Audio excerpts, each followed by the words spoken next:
రామజన్మభూమి అయోధ్యలో బాలరాముని ప్రాణప్రతిష్ఠను పురస్కరించుకొని దేశవ్యాప్తంగా ఆధ్యాత్మిక శోభ సంతరించుకున్న వేళ పలువురు భక్తులు తమ భక్తి భావాన్ని వివిధ రూపాలలో చాటుకుంటున్నారు.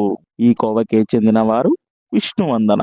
చిన్ననాటి నుంచే రామ భక్తి మెండుగా కలిగిన వందన ప్రతి ఏడాది భద్రాచల శ్రీ సీతారామచంద్ర స్వామి వారి దేవస్థానంలో జరిగే శ్రీరామనవమి వేడుకలకు బియ్యపు గింజలపై రామనామాన్ని లిఖించి అట్టి బియ్యపు గింజలను కోటి తలంబ్రాల కోసం అందజేస్తూ వస్తున్నారు. ప్రస్తుతం అయోధ్యలో రామ మందిర ప్రారంభోత్సవాన్ని పురస్కరించుకొని శ్రీరామ అష్టాక్షరాన్ని 130 బియ్యపు గింజలపై 90 నిమిషాలలో పూర్తి చేసి స్వామివారిపై తనకున్న భక్తిభావాన్ని మరోసారి చాటుకున్నారు. శ్రీరామ అష్టాక్షరంతో పాటు శ్రీరామ, జయరామ, జయ జయరామ అనే పదాలను కూడా అతి సూక్ష్మంగా బియ్యపు గింజలపై వందన రాయడం విశేషంగా చెప్పుకోవచ్చు. ఈ సందర్భంగా లోకల్ 18తో వందన మాట్లాడుతూ ఇలా అన్నారు. శ్రీరామ అనే 3 అక్షరాలు మన జన్మని చరితార్థం చేస్తాయి. నేను హనుమాన్ చాలీసా పారాయణ కూడా రోజు 54 సార్లు చొప్పున ఆ రామ మందిర నిర్మాణం కోసం నేను ఇప్పటి వరకు గత 8 నెలలుగా చదువుతూ ఉన్నాను.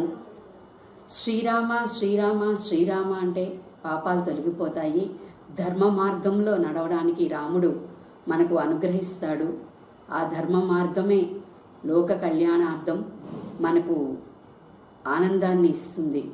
నేను 2016 నుంచి శ్రీరామ అనే 3 అక్షరాల్ని బియ్యపు గింజలపై ఇప్పటి వరకు 7,52,864 బియ్యపు గింజలపై రాయడం జరిగింది.